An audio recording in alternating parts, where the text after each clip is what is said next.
ministre délégué à la présidence chargée de la Défense et le secrétaire d'État à la Défense chargé de la gendarmerie, Jean-Baptiste Bokam. C'est le grand titre choisi par le Messager ce matin. Passe d'âme entre les deux hommes.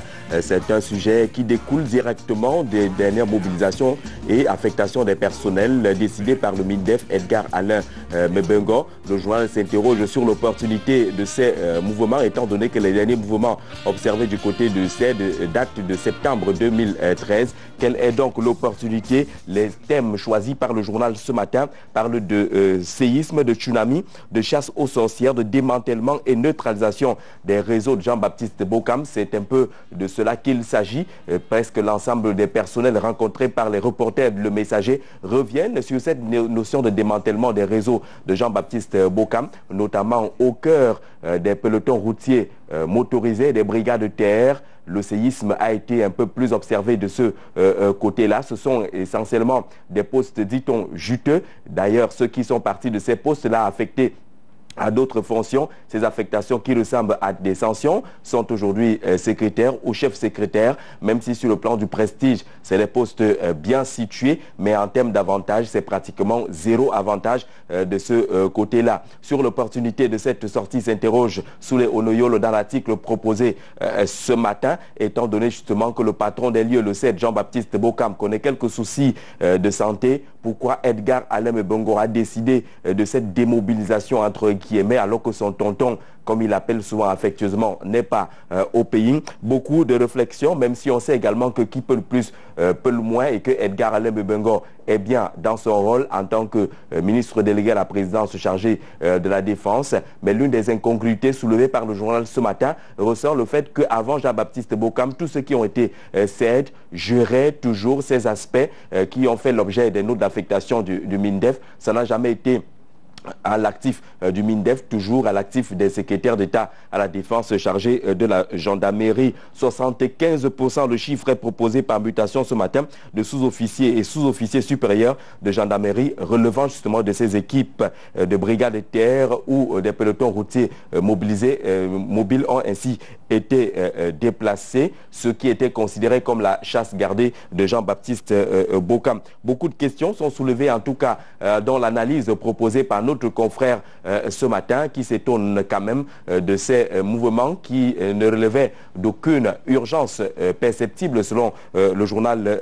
ce matin, et qui peut susciter justement ce que le titre affiche ce matin, une sorte de passe d'armes entre Mebengo et Jean-Baptiste Bokam. À lire absolument dans les colonnes de Le Messager ce matin, dans sa page spéciale La Côtière, une sorte de balade au cœur d'un enfer sur terre. Cet enfer sur terre, c'est la prison centrale de Douala Nubel. On sait qu'en sureffectif depuis quelques années déjà.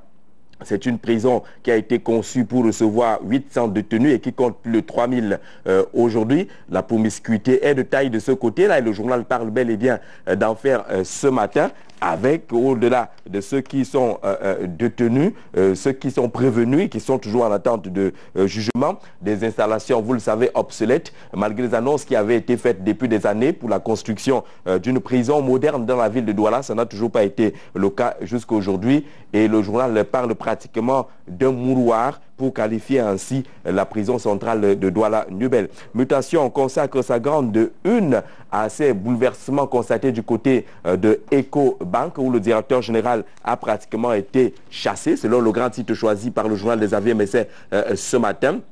Il est resté, le banquier Tano de la République de Côte d'Ivoire est resté à la tête de cette institution une semaine seulement après l'Assemblée générale ordinaire qui s'est tenue du côté de Lomé au Togo. Une semaine après, une session extraordinaire s'est tenue à Yaoundé, et il a été finalement renversé et remplacé par le Ghanéen Albert Essien. Selon le journal, c'est ainsi la démarche nigériane qui semble avoir payé. De nombreux administrateurs de cette structure bancaire sont arrivés avec pancartes et autres, revendiquant en tout cas le départ de Thierry Tano, qui est finalement parti après la semaine de sursis entre Lomé et Yaoundé. Le journal nous parle de cette faiblesse en matière d'inscription sur les listes électorales. On sait que la révision est ouverte, comme le prévoit les textes en vigueur au Cameroun depuis le 1er janvier, et devrait se refermer cette révision-là au 31 août prochain. Mais le Sud boude les inscriptions, c'est ce qu'observe le journal, pied de une de Mutation ce matin.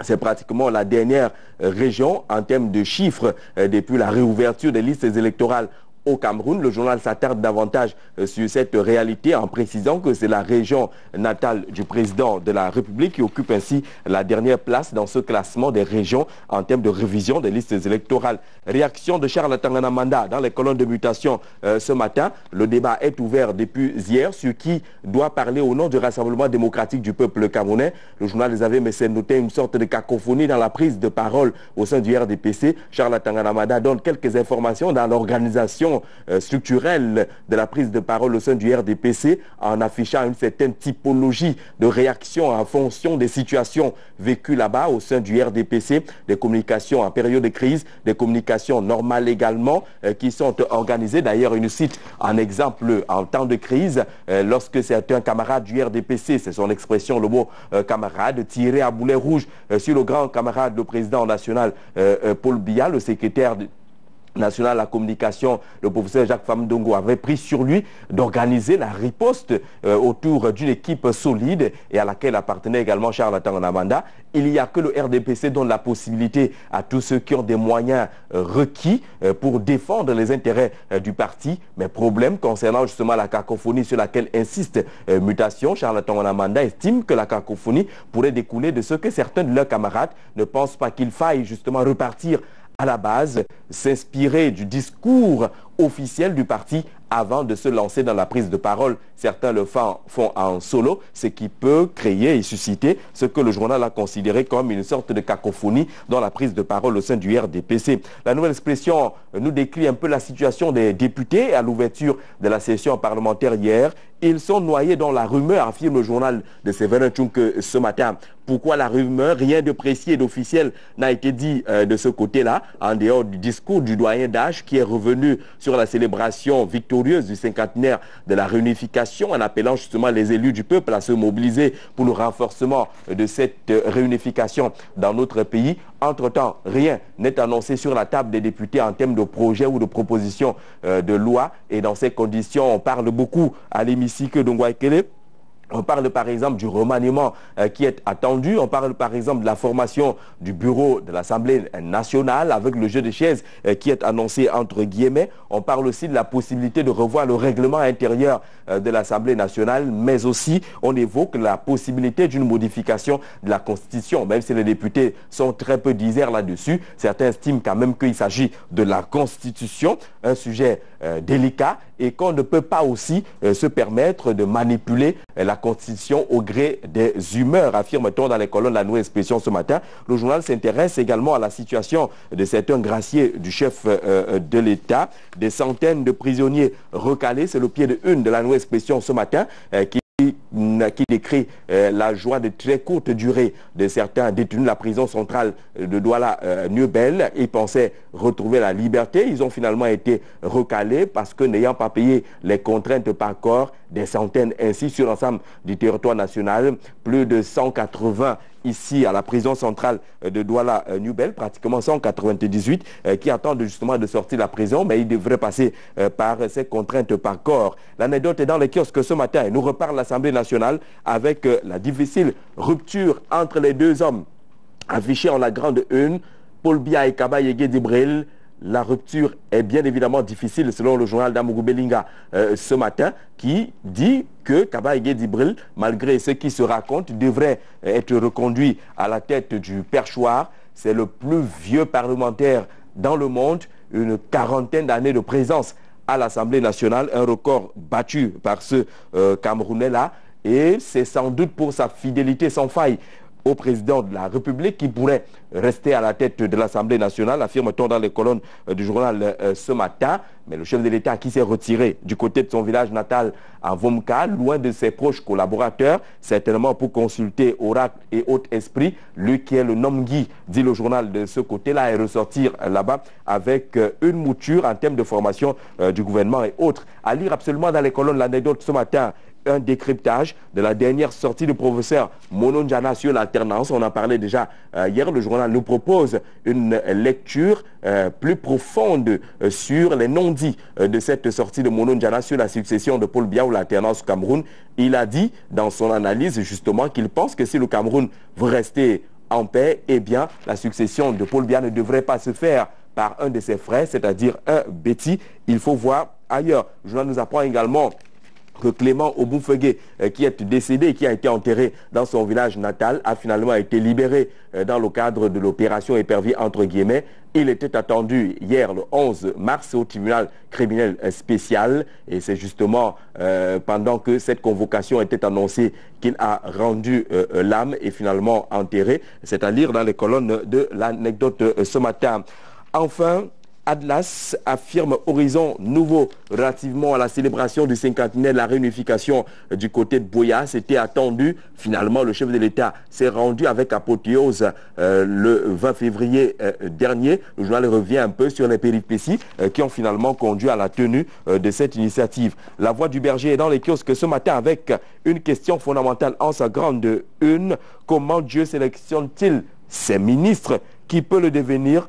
Peut-on se porter volontaire pour être ministre? Un ministre peut-il être un élu par un comité? La Bible nous montre que devenir un vrai ministre de Dieu est un processus qu'il dirige lui-même. C'est le grand titre choisi par la voix du berger ce matin, qui peut finalement devenir ministre de Dieu, étant donné qu'il y a des ministres autoproclamés, les ministres de Dieu, qu'il y a des ministres qui se disent avoir été élus. Est-ce que cela est possible? Peuvent-ils avoir la considération de ministre de Dieu? CDC News, le journal de la Cameroon Development Corporation est dans les kiosques et nous parle justement de ces financements pour booster la filière banane du côté de CBC. Ce sont des informations précises sur l'actualité agricole dans cette grosse structure de notre pays. On peut lire également la situation boursière de cette entreprise. Le journal est dans les kiosques et c'est la première fois, c'est un gratuit, qu'il nous retrouve dans le cadre de la revue de presse. Merci beaucoup Jean-Jacques Zé pour toutes ces informations, pour cette revue de presse à Douala, comme d'habitude, avec beaucoup de plaisir. Je vais en profiter pour dire un bonjour à M. Menkam Cortés, qui nous regarde, qui vous regarde bien souvent Jean-Jacques, et qui vous salue. Il est du côté de Baganté là-bas. Nous mettons le cap à présent sur Yaoundé, oui, tout à fait. On va retrouver Jocelyn Essonneau, qui est certainement bien installé pour nous offrir cette revue de presse en direct de la capitale politique du pays, où ce matin il fait 20 degrés, voilà, température enregistrée à 6 heures. Bonjour Jocelyn, bienvenue. Bonjour Jason, bonjour Douala et bienvenue à Yaoundé. Bien entendu, nous allons parcourir comme à l'accoutumée ensemble les parutions parvenues à notre rédaction ici même à Yaoundé. Et nous commençons comme à l'accoutumée également par Cameroun Tribune, le journal à capitaux publics qui exprime un satisfecit du gouvernement camerounais et même du Parlement à propos justement de cette session parlementaire qui a été ouverte hier, notamment à l'Assemblée nationale et au Sénat. Satisfecit exprimé hier donc en ouverture des sessions à l'Assemblée nationale par Eno Tanjon et au Sénat, bien entendu par le doyen d'âge, pour ne pas le nommer, Fon Moukete, tous les deux étant doyens d'âge de bureaux respectifs de la Chambre basse et de la Chambre haute. Et ici, comme là-bas, 3 axes principaux à chaque discours prononcé à l'occasion. Satisfaction parlementaire suite aux manifestations récemment tenues à la faveur du cinquantenaire de la réunification, c'était à Buea. Ensuite, on a salué la clairvoyance du président Paul Biya du Cameroun, eu égard à cette mesure relative à des commutations et autres remises de peine accordées à un certain nombre de prisonniers, y compris les anciens détourneurs des fonds publics. Enfin, lit-on à Cameroun Tribune, en kiosque également ce matin, cet appel des deux doyens des deux chambres, haute et basse, à l'adresse des élus de la nation, pour attirer leur attention sur l'élection qui aura bientôt lieu dans les deux chambres, s'agissant justement de la désignation des bureaux de ces deux chambres-là. Eh bien, à chaque fois, les deux doyens d'âge ont appelé les élus à faire très attention quant à la future élection.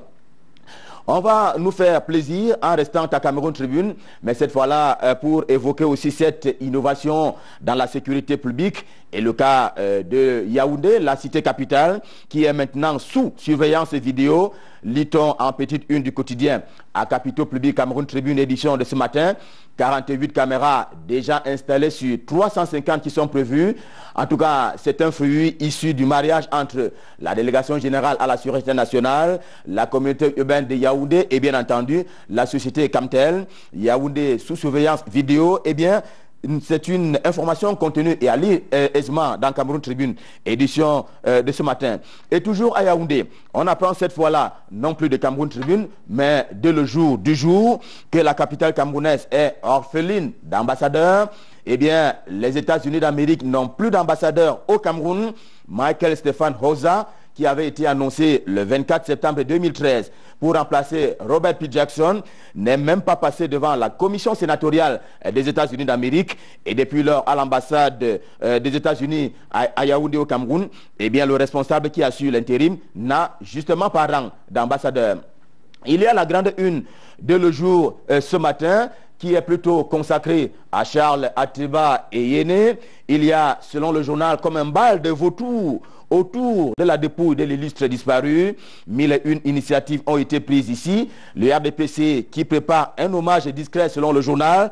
Le compte bancaire à problème. Ce sont là autant de faits qu'étale le journal Le Jour de ce matin. Et une chose est sûre, affirme-t-on de ce côté-là, c'est à l'image de l'homme Charles Atiba Yéné qui était sans frontières et qui avait des idées on ne peut plus désenclavé et qui était dans le défunt, Charles Atiba Yéné, dont on sait que le programme prévoit la levée du corps le 27 mars 2014 à 10h à Yaoundé. Et il sera inhumé le 29 mars prochain. Ce sera à Bikoka, c'est par l'Olodof, selon un programme qui a donc été publié ce matin dans le journal Le Jour. Eh bien, le quotidien Le Jour, le quotidien Le Jour parle de Charles Atiba Yéné, mais un quotidien peut en cacher un autre. Il y a le quotidien de l'économie, dans une posture essentiellement économique, que voulez-vous, mais il y a surtout ces dossiers en rapport avec le loyer devenu exorbitant, et notamment dans la ville de Douala, la capitale économique du Cameroun.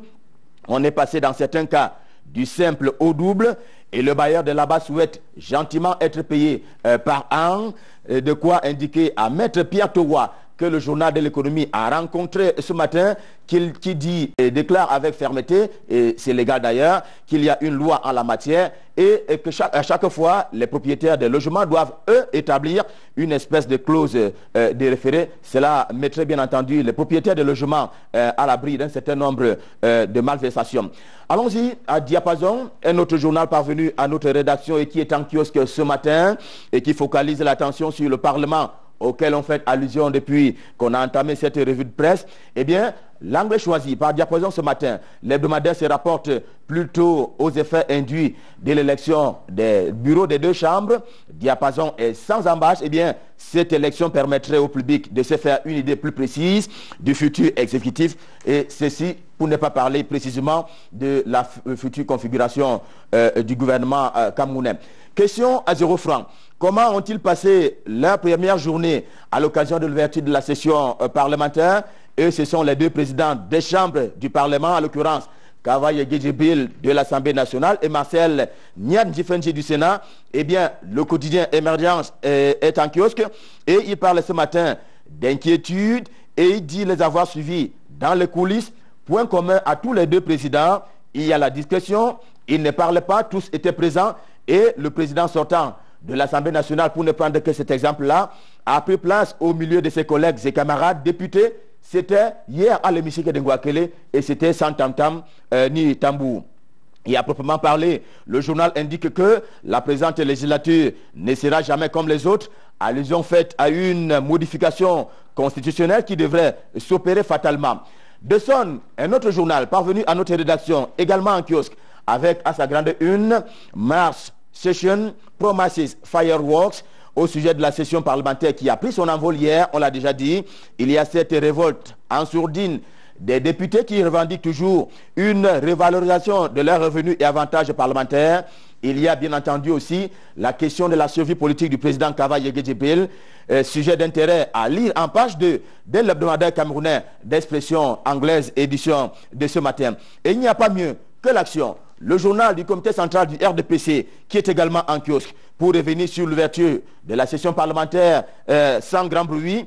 Et à l'Assemblée nationale, indique le journal du comité central du RDPC, sous la plume de Simon Meyanga, le doyen d'âge a dit non à la polémique autour de la réunification récemment célébrée à Aboya. Le journaliste du RDPC fustige lui-même ce qu'il appelle les partisans du tout est mauvais relativement à Aboya, à la mesure présidentielle portant commutation et remise de peine. Et là-dessus, l'action édition de ce matin conclut que Paul Biya pose des actes forts et des gestes de magnanimité. Pas de polémique de la voix de l'Assemblée nationale, alors que côté Sénat, les tractations ont bien commencé au sujet d'une élection à venir du bureau. Apprend-on aussi de l'action qui n'a pas oublié d'annoncer pour le jeudi 20 mars prochain que le parti, le RDPC s'entend, va organiser un grand séminaire et ce sera à l'intention de ses parlementaires. Du Parlement au gouvernement, il n'y a qu'un pas à franchir. Et comme une certaine opinion parle de remaniement ministériel, eh bien, la vallée d'une thème revendique un ministre au gouvernement, un ministre s'agissant de ce gouvernement qui pourrait intervenir à tout moment. Là-bas donc, dans la vallée d'une thème, on se veut avant-gardiste, on revendique déjà un poste ministériel. C'est que le journal Le Soir, dans sa livraison de ce matin, nous l'apprend. Et ce journal parle d'une revendication faite par les populations de ce département dans le sud de Cameroun. Et elles disent que pour un meilleur suivi des travaux du barrage hydroélectrique de Mbele, eh bien, l'un de leurs fils s'entend doit être membre du gouvernement. Elles se souviennent en effet que l'ancien ministre qui a occupé les fonctions originaires de ce département, c'était bien Philippe Menyememve. On ne quitte pas Le Soir avec cette histoire inédite. C'est un pasteur qui interdit le port des sous-vêtements à ses fidèles féminines. Selon le pasteur, c'est mieux faire entrer, entre guillemets, Dieu dans leur vie. C'est ce qu'écrit le journal Le Soir ce matin. Et on va revenir à ces revendications et autres replis identitaires pour faire un tour du côté des tribunes d'Afrique. Le journal de Faustin Ndjikam qui projette à sa une que le peuple Bamoun a interrogé Paul Biya au lendemain de la fête de la réunification. Le texte relatif est étalé en 3 pages, entre joie et tristesse. Le Noun oublié, Fumban abandonné, les Bamoun apparemment frustrés, des chapeaux en rapport avec le texte de Tribune d'Afrique qui reconnaît comment le département aurait pu bénéficier d'une espèce de cure de jouvence à l'occasion de ces festivités et manifestations en rapport avec la fête de la réunification qui s'est tenue du côté de Boya très récemment. Mais Faustin Ndjikam, le directeur de la publication de ce journal, avait commencé par formuler un éditorial sur la session parlementaire ouverte hier et il appréhende celle-ci comme étant une session de toutes les incertitudes. Génération Plus, je veux dire Génération Libre, est aussi en kiosque ce matin. C'est le journal de François Photo, eh bien, qui est sur les traces de Charles Atebe Yéné au sujet du paradoxe du pays organisateur.